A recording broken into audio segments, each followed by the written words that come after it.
This is Woodruff Road here in Greenville, South Carolina. It is one of the busiest roads in the city with lots of restaurants and shopping for miles. This time lapse was taken on March 25th at approximately 1 p.m., right after the usual lunch traffic. Now this next time lapse was taken on April 10th, a Friday. This was 4 days after Governor Henry McMaster signed the Executive Order 2020-21, closing all non-essential businesses and telling people to stay at home unless leaving for essentials. Obviously, people aren't really doing that. Greenville County has a population of 523,000 people as of 2019. According to the Small Business Administration, 99.4% of businesses in South Carolina are considered small businesses, with roughly 46% of the workers working at a small business. These figures are from 2018, but I doubt they have changed too drastically since then. In order to show you how the coronavirus has affected Greenville, I've collected some interviews to let individuals tell their own personal stories. Greenville is full of booming industries, and I wanted to show how the coronavirus and the measures taken to counteract it have affected local business owners, their employees, and people of different professions as well. The first person I interviewed is Ravi Patel, owner of the Witch in Greenville. I worked here in high school and have returned seasonally when not at college. Business was really beginning to pick up in the first few months of 2020, only to come to a grinding halt when coronavirus hit the US. His situation reflects most places in Greenville that don't have a drive-thru, becoming reliant mostly on online and call-in orders for business. Majority of the business at Witch is it's dine-in business, so it has affected the dine-in business a lot. So since we're only doing takeout and delivery, we have cut our business down to like 40%, 60% has been affected since not everyone lives in your delivery radius. In the beginning when this all happened, I did not consider closing. I was just kind of looking at it from the first week standpoint of view. I wanted to go a little longer and see if the business wasn't doing any good. Since our business has cut down dramatically, almost 50 to 60%, I do not need that many people on the shift because I do not have a lot of work for them. We'll come back to Ravi in a minute. I want to show the next portion of his interview alongside someone else's because they had pretty similar answers. Right now, I want to introduce someone else. Hello, my name is Dr. Shannon Hudson. I'm a dentist here in the upstate of South Carolina. I'm the owner of Pelham Family and Cosmetic Dentistry, and I've been practicing dentistry for about 20 years now. We've been recommended by the South Carolina Dental Association and the American Dental Association to shut down all dental practices across the country, in fact, until further notice. We don't really know when we'll be allowed or the recommendations will be for us to go back to work and see our patients. If there hadn't been a formal order to shut down, we probably would have stayed open.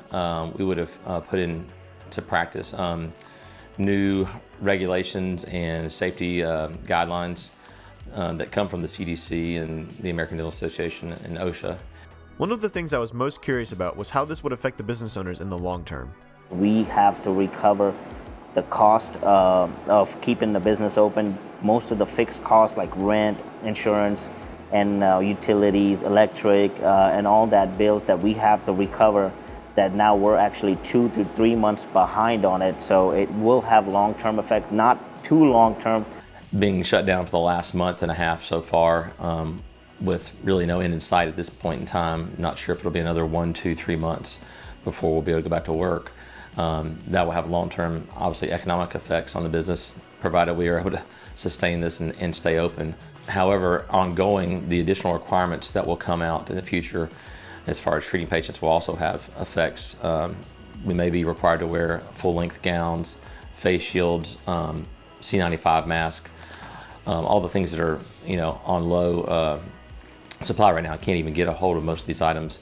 The cost of that will be exponential in the future. It's going to go up to very, very high prices for each patient contact we have.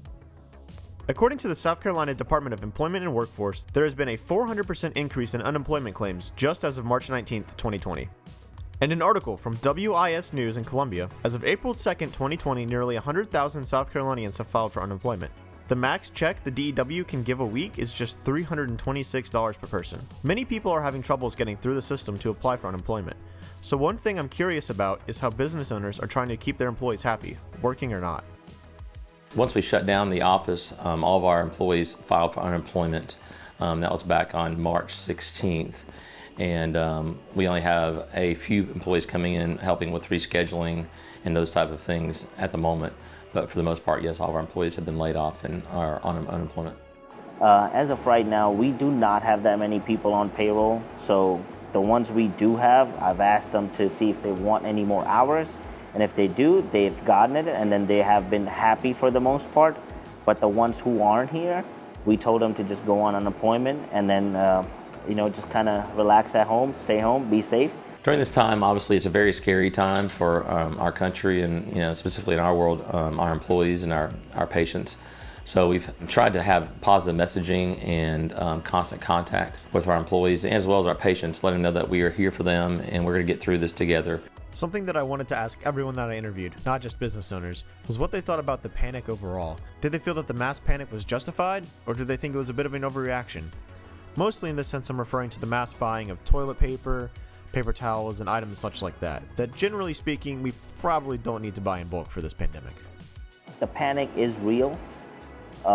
It is something serious that we should take it seriously. So I do understand that people are panicked. The media has been pushing that. It's hard to place any initial blame on people because this was a new virus, it's a new thing. So anytime something is new and unknown can be scary. The more and more we're learning about it though, I believe that should start to change the narrative on things. The government relief bill is something that I wanted their opinion on, mainly to see how it related to their own personal businesses. At the time of this recording, the House has just recently passed the new bill, a $484 billion small business loan.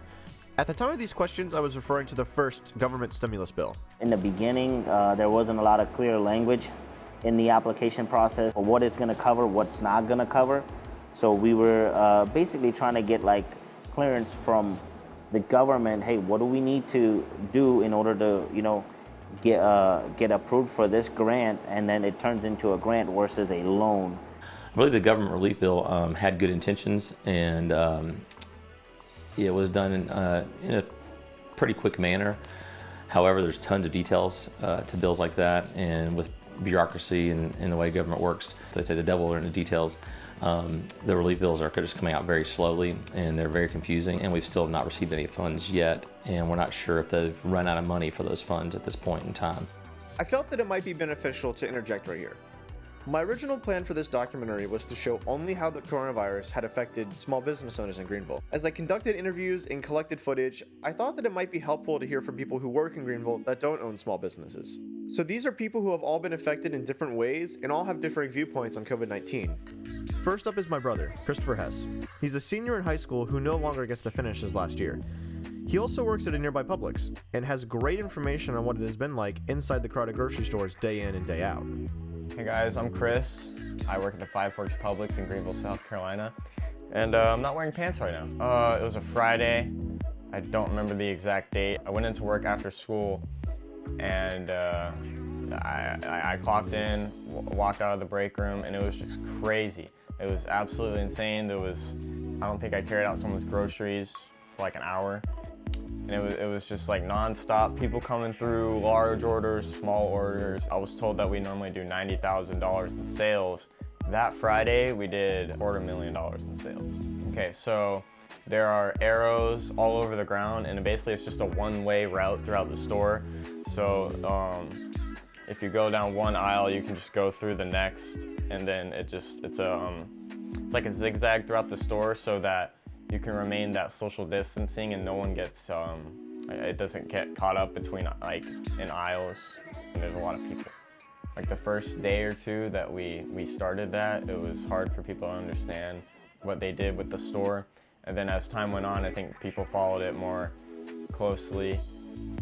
If there's not a lot of people in the store, it doesn't really matter too much because there's not a lot of people moving around, but yeah, I think now there's a lot more people understanding what's going on in the store. So I've seen a lot of pizzas, which has caused us to limit them. Bananas was a limit of 2 pounds, so just one bunch was generally around 2 pounds. Obviously paper towels and toilet paper, but there's these delivery services called Shipt and Instacart, which Instacart is directly run with Publix, and so I've heard from a lot of those Shipt and Instacart workers that they have a lot more business, a lot more online orders, because most people, they're not trying to leave the house. So everyone who's trying to get groceries just orders it through that. My name is Jennifer Clark. I teach second grade at Malden Elementary School. I haven't actually had to change our syllabus. We teach standards, so all of our instruction is still standard-based. I've had to really change the way I'm teaching. I mean, I teach second grade. We do a lot of cooperative groups. We do a lot of project-based learning in my classroom, and now we're doing everything online. If you know me, I am not a techie, so I've had to become a reluctant techie. I've had to teach myself a lot about using different programs and different websites that I didn't know anything about, and being able to teach myself how to do that and then being able to show the parents and kids how to use it appropriately has been a real challenge. The parents are my first contact. So before it would be the kids and me in the room, and now I'm relying on the parents to return a text that I might send. And at this point, I don't even care that they have my personal cell phone number. I'm texting them directly. So I have to make contact with the parent first before I can even find out how my students are doing or speak to the kid. The children that I serve in my classroom are very diverse in the fact that they come from all different socioeconomic backgrounds. And I have kids who, in this time and age, all they want to do is survive. I'm not sure. I just want to make sure they're safe and doing okay and that they're still here. And then I have parents who are very engaged in the learning. Again, I have kids who just are hungry and don't feel safe at home. And that's been a real concern for me as a teacher, because school was a safe, happy place for them to come. I have parents who have submitted everything, including in the very beginning when we first started that, we were flying by the seat of our pants. In 2 days, we were trying to come up with some sort of e-learning packet, which resulted in about 170 pages of work for the kids to begin doing. And I have parents who have literally sent a picture of each page of that, and then I have parents that I have not seen one page of work from. Just if I can text them and say, hey, how are you feeling? Are you doing okay? And they reach out to me and say, we are okay, then that's what I care about right now. Friday, March 13th was our last day of school. We didn't know it on that day. On that Sunday, Governor McMaster made the announcement that schools would be closing through, I believe at that time it was the end of March. So we had Monday and Tuesday of that week to totally go through the standards, see what we would be teaching up until then, make these packets for the kids, and have them ready to be delivered on Wednesday. We divide and conquer in second grade. We each plan different subjects. So we basically worked with the person we plan with. We got our curriculum ready through the end of the month, and then we compiled this entire packet that we ended up creating a PDF file of. It was pretty intense. So at the end of each interview, I wanted to make sure that everyone got to speak their mind about the pandemic or just anything in general right now. Here's their final thoughts. I believe this whole coronavirus pandemic that's occurred is a real thing, and it's a serious thing. I believe, though, when all the facts start to come out and when history looks back on this pandemic, I believe we're going to realize that the reaction was much greater, and our response to it was much greater than the virus and the pandemic itself. We hope that this is over soon, and then everybody's going back to work healthy and safely, and then that people are able to go out. This is kind of not normal. We have not seen it like this on a lockdown where people can't do normal things. And you keep hearing the media talk about this is the new normal. I pray it's not the new normal. That would be pretty scary if we can't shake hands or go to a concert or go to church or get on an airplane to fly around the country. Something personally for me is I decided that I would go ahead and try to understand where other people come from a little bit better in life sometimes. Maybe this pandemic would help me to maybe understand where people are coming from better. All these things are things we've always taken for granted, and I believe that these things it's unbelievable how quickly those freedoms have been taken away. I understand this is serious, but we hope that this is over soon and people can get back to being healthy, safely, and enjoy it with loved ones, and look forward to the rest of the year.